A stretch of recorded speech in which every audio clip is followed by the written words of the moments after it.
Assalamualaikum bosku, welcome to my channel. Sebelum menonton, jangan lupa subscribe, nyalakan dulu loncengnya, dan jangan lupa like dan komen. Dan jangan lupa ambil posisi rebahan kalian. Untuk kalian, selamat menyaksikan. Ye Chen. Utain Xuanzhen bergegas maju dan memegang Ye Chen. Untuk sesaat, kulit Ye Chen menjadi sangat pucat, seolah-olah telah terkena tubuh yang tak terlihat. Apakah kamu terluka parah sebelum perang? Utian Jingshan bergegas dari belakang. Jangan mendekatiku. Ye Chen mendorong Utian Xuanzhen menjauh, dan duduk dengan tergesa-gesa di tanah dengan lutut bersilang. Jelas bahwa ekspresinya menyakitkan. Ini sangat buruk. Melihat ekspresi kesakitan Ye Chen, Wutian Xuanzhen mengerutkan kening dan mengerutkan kening. Meskipun dia benar-benar ingin maju untuk membantu, mereka berhenti diam. Ada yang tidak beres. Tubuh Tao, terbunuh. Di sini, tubuh Ye Chen menggigil terus-menerus, dan bahkan napasnya menjadi sangat tidak teratur. Tidak ada yang tahu kondisinya lebih baik darinya. Ada kekuatan tak terlihat yang mengamuk di dalam dirinya. Semuanya terputus karena tubuh Tao, yang terkait dengan tubuh Ye Chen.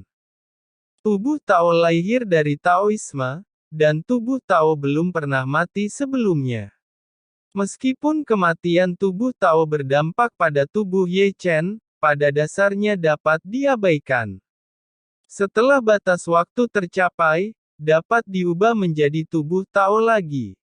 Hanya saja kali ini, kematian tubuh Tao tidak sama dengan sebelumnya, dan bahkan membawa kekuatan misterius dan kuat ke dalam tubuh Ye Chen.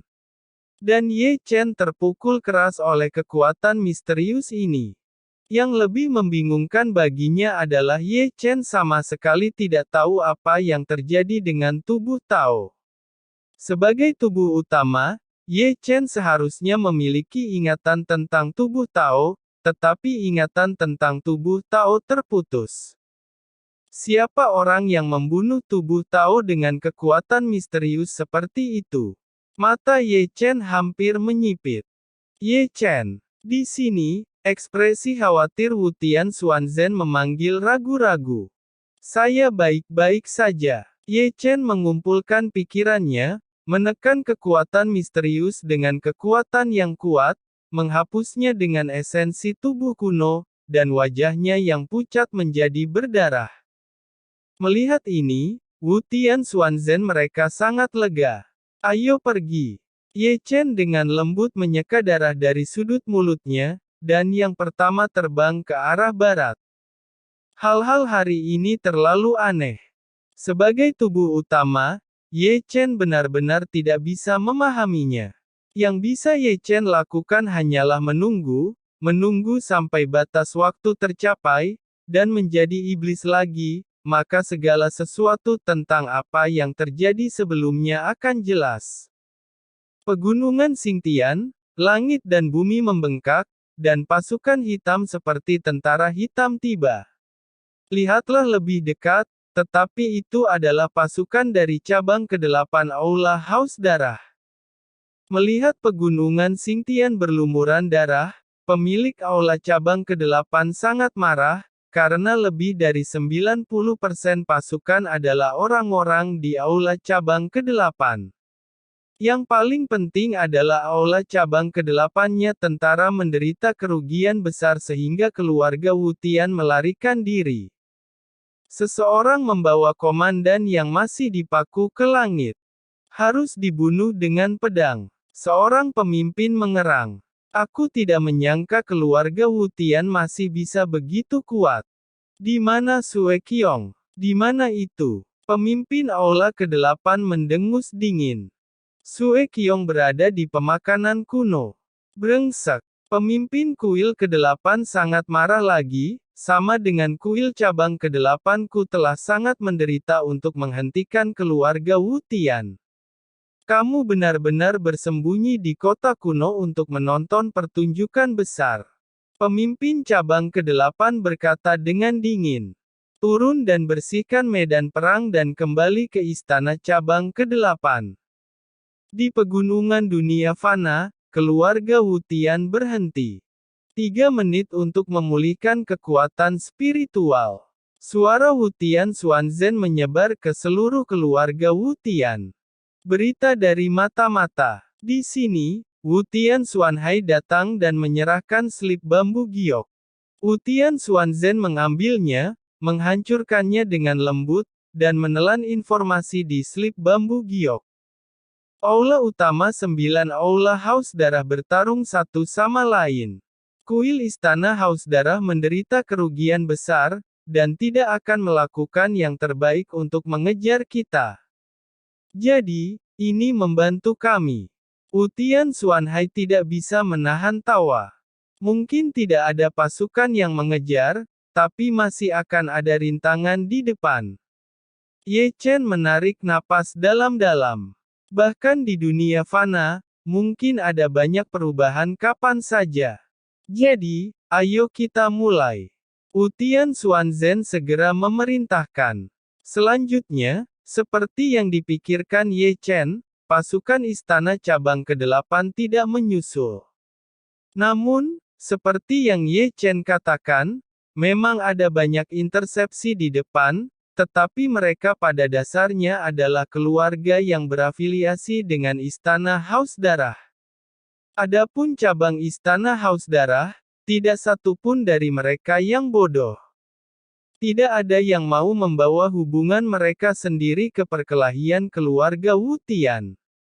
Tanpa pasukan kultivator yang bisa menandingi keluarga Wu Tian, Ye Chen tidak begitu stres.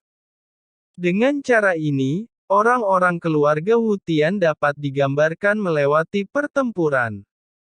Malam itu, keluarga Wu Tian yang baru saja menerobos berhenti lagi di pegunungan, dan semua tampak lelah dan berlumuran darah di pakaian mereka. Banyak orang tidak memiliki lengan dan kaki, menunjukkan betapa kerasnya pertempuran sebelumnya. Di puncak gunung, Ye Chen merobek kemejanya yang berlumuran darah, dan dengan cepat mengoperasikan metode rahasia bawaan mata roda abadi untuk memulihkan diri. Dengan cara ini, Ye Chen memainkan peran yang sangat penting, yaitu membunuh komandan musuh. Setelah beberapa pertempuran, Ye Chen bahkan menghancurkan 6 orang tahap Heavenly Immortal setengah langkah dari Istana Haus Darah. Rekornya luar biasa. Tapi kemudian, perjalanan menjadi mulus. Baru pada malam hari kedua orang-orang keluarga Wu Tian juga sering menemui kendala, tetapi tidak menyakitkan. Beberapa keluarga yang berafiliasi dengan Istana Haus Darah tidak pergi berperang dan melarikan diri. Menyeberangi gunung itu tidak jauh dari kerajaan barat. Utian Xuanhai menyebarkan peta lagi. Ye Chen telah memimpin satu persatu dari pasukan keluarga Wu Tian, berhenti beberapa ratus kaki jauhnya, dan menatap gunung di seberangnya. Dengan menggunakan mata roda abadi, Ye Chen dapat melihat keberadaan mereka, dan memang ada banyak suasana tersembunyi dalam pertempuran yang berlawanan, dan jumlahnya tidak sedikit. Bisakah kalian menghentikan kami? Kata Ye Chen. Seolah-olah Ye Chen bisa melihat pria paruh baya di pegunungan mengenakan baju besi dan jelas bahwa dia adalah pemimpinnya. Begitu perkataan Ye Chen keluar, mengetahui ada musuh, Wu Tian Xuanzhen berkedut untuk bersiap mengeluarkan pedang, selalu siap untuk bertarung. Sebelum bersiap untuk perang, pria paruh baya berbaju besi keluar dari gunung. Zhao Xiong. Utian Xuanzhen melihat baju besi setengah baya dari kejauhan, dan tiba-tiba ragu-ragu, seolah mengenali pria itu. Zhao Xiong berkata, "Ya ini aku. Aku sudah bertahun-tahun tidak melihatmu, kamu masih sangat energik." Utian Xuanzhen mendengus dingin. Saudara Xuanzhen, Zhao Xiong menarik napas berat. Istana Haus Darah itu besar, dan kami tidak berani melawan, dan mereka menangkap anakku. Tanpa menunggu Wu Tian Xuanzhen berbicara, Ye Chen berkata, Jika Anda mundur, pengadilan surgawi akan mencoba menyelamatkan anakmu. Zhao Xiong melihat ke atas dan ke bawah Ye Chen. Panggil saja aku Ye Chen. Kamu, Ye Chen. Zhao Xiong membeku. Apakah Anda tidak mati? Utian Xuanhai melirik Zhao Xiong. Ye Chen adalah penguasa pengadilan surgawi di selatan. Apakah kamu percaya jika dia mati dengan mudah? Begitu kata ini keluar, kulit Zhao Xiong berubah. Jika dia tidak berada di sini hari ini, dia tidak akan tahu bahwa Ye Chen, yang meledak mati dalam rumor, masih hidup. Ye Chen berkata, "Senior, kami tidak punya waktu untuk menemui jalan buntu denganmu dan katakan pilihanmu." Ye Chen memandang Zhao Xiong tanpa menyipitkan mata. "Bisakah kamu benar-benar menyelamatkan anakku?" Zhao Xiong menatap Ye Chen dengan ekspresi harapan. Ye Chen berkata, "Aku tidak bisa berjanji, tetapi kami akan melakukan yang terbaik. Anakmu penting, tetapi senior harus tahu bahwa Anda masih kepala keluarga dan Anda bertanggung jawab atas keluarga. Kami akan mundur." Zhao Xiong bahkan tidak mau setuju secara langsung. Dibandingkan dengan Istana Haus Darah, dia lebih bersedia untuk beralih ke pihak pengadilan surgawi. Matahari pagi lembut dan bersinar di bumi dunia fana. Langkah Ye Chen melambat banyak, karena setelah semua kerja keras mereka akhirnya menginjakkan kaki di tanah barat. Penguasa, segera, orang-orang kuat Yan Huang tiba. Meskipun jumlahnya tidak besar, mereka pada dasarnya adalah orang kuat kelas 1. Apakah susunan teleportasi terstruktur? Ye Chen segera bertanya. Ikuti perintah, pergi ke Siling, sepanjang jalan.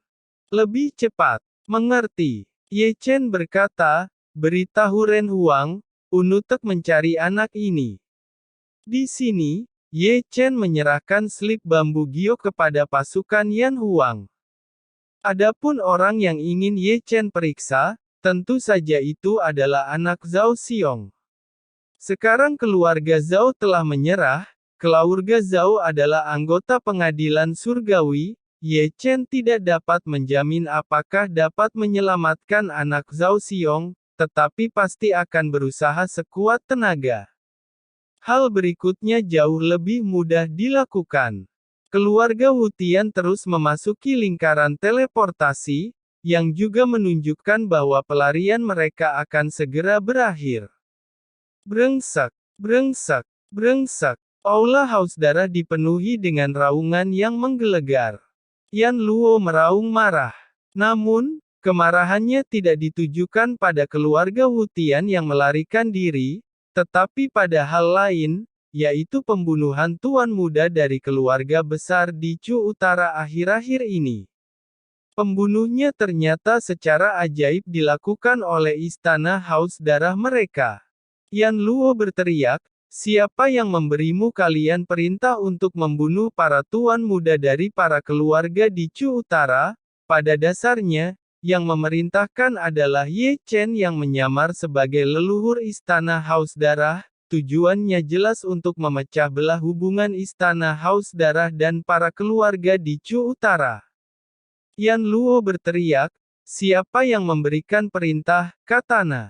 Yang memerintahkan itu leluhur Yan Zun. Changmu menggigil, dan menjawab. Yan Luo berteriak, leluhur Yan Zun sedang dalam pengasingan. Feng Ying, yang diam, mulai. Aku sudah memeriksa, tempat pengasingan leluhur dihancurkan, Yan Zun dan Si Tuming keduanya hilang. Perlu dicatat bahwa mereka masih hidup. Jadi, apakah seseorang menyamar sebagai leluhur? Yan Luo memandang Feng Ying. Sepertinya betul. Saat kata-kata itu keluar, Changmu dan yang lainnya jatuh ke tanah satu persatu. Dimengerti, mereka semua mengerti, ini adu domba, mereka mengira langkah mereka adalah untuk membantu kuil Haus Darah membersihkan lawan mereka, tetapi pada akhirnya mereka membunuh sekutu. Istana Aula Haus Darah jatuh ke dalam keheningan. Ada laporan. Bagaimanapun, ketenangan di kuil terganggu oleh seorang pria berbaju hitam bergegas masuk. Sue Qiong meminta bantuan. Yan Luo berteriak, biarkan dia mati. Dan markas besar Istana Haus Darah semuanya kacau. Laporan, pria yang menculik Sun Hao, ayo pergi untuk menebus. Bukankah Sun Hao ditebus kemarin? Yan Luo meledak marah. Lagi, Sun Hao ditangkap lagi. Apa, ditangkap lagi? Yan Luo, hampir pingsan. Ada laporan, tambang di kota kuno Shizhen dirampok. Penatua Chang Suo dibunuh. Kuil Haus Darah berikutnya sangat gelisah. Orang-orang berbaju hitam bergegas masuk terus-menerus dan membawa kabar buruk. Banyak insiden memperburuk keadaan. Raungan Yan Luo mengguncang aula lagi, dan sebelumnya tidak pernah menderita kerugian sebesar itu sejak dia menjadi penguasa Istana Haus Darah. Di tempat lain, di sini, Ye Chen, orang-orang keluarga Wu Tian telah mencapai Istana Tanah melalui teleportasi terus-menerus. Orang-orang keluarga Wu Tian telah kembali ke dunia kultivator lagi melalui formasi teleportasi, di lembah Siling. Kembalilah ke Chu Selatan dan istirahatlah dengan baik. Sebelum transmisi, Ye Chen memandang Wu Tian Xuanzhen dengan acuh tak acuh. Apakah kamu tidak akan kembali bersama kami? Wu Tian Xuanzhen memandang Ye Chen. Aku masih mencari Chu Xuan kata Ye Chen ringan. Tetapi bagaimanapun juga, Wu Tian Xuanzhen tidak mengatakan apa-apa, karena tahu bahwa tidak peduli apa yang dikatakan, tidak akan mengubah pemikiran Ye Chen. Setelah keheningan, Wu Tian Xuanzhen mengambil napas dalam-dalam dan tempat berubah menjadi susunan teleportasi. Kemudian, Wu Tian Xuanhai juga mengikuti masuk susunan teleportasi. Itu masih Wu Tian Xiyue. Sebelum melangkah ke susunan teleportasi, tidak lupa untuk melihat kembali ke Ye Chen, saudara laki-lakinya dan kekasihnya. Aku berharap kamu hanya Ye Chen bukan saudaraku, Wu Tian Xiyue bergumam. Setelah mereka pergi, Ye Chen memandang seorang lelaki tua pasukan Yan Huang, di mana posisi Sue Qiong. Jaraknya hanya 30.000 mil. Di mana Istana Haus Darah? Ye Chen bertanya lagi. Tetua Yan Huang berkata, banyak kekuatan di Chu Utara secara pribadi telah memimpin pasukan mereka ke Aula Haus Darah. Pada saat ini, mungkin sudah berada di Aula Haus Darah. Orang tua itu tidak bisa menahan senyum. Bagus sekali, teruslah mengacaukan Istana Haus Darah. Ye Chen tersenyum sedikit. Penguasa, seorang wanita telah muncul di Chu Utara baru-baru ini. Orang tua itu dengan lembut menggaruk janggutnya. Ye Chen berkata, aneh apanya? Orang tua itu menggaruk janggutnya. Dia terlihat seperti pembunuh, lebih seperti hantu, membunuh para kultivator, dan pedang di tangannya luar biasa. Masalah ini telah diberitahu oleh Hong Chen Su sebelumnya, Ye Chen mengerang. Jika memungkinkan, periksa detailnya dan perhatikan keamanannya.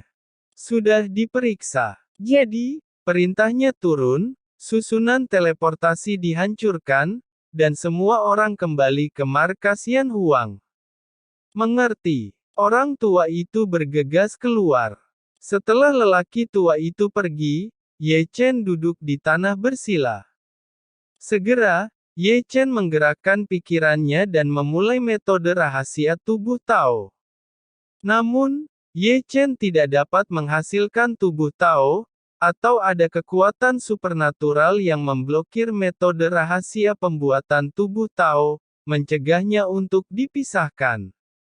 Bagaimana ini bisa terjadi? Ye Chen mengerutkan kening, dan masalah ini membuatnya bertanya-tanya bagaimana caranya. Selanjutnya, Ye Chen mencoba lagi dan lagi, tetapi gagal lagi dan lagi. Tidak hanya itu, karena Ye Chen dipaksa menggunakan mode iblis, Ye Chen juga menderita serangan balik, dan baru setelah dia memuntah darah, Ye Chen benar-benar berhenti mencoba menghasilkan tubuh Tao. Apa yang salah? Kerutannya semakin dalam. Satu-satunya hal yang bisa memecahkan misteri tentang siapa yang membunuh tubuh Tao adalah tubuh Tao, tetapi Ye Chen tidak bisa menjadi tubuh Tao sekarang, yang membawanya ke dalam misteri yang lebih besar. Ke dalam misteri yang lebih besar.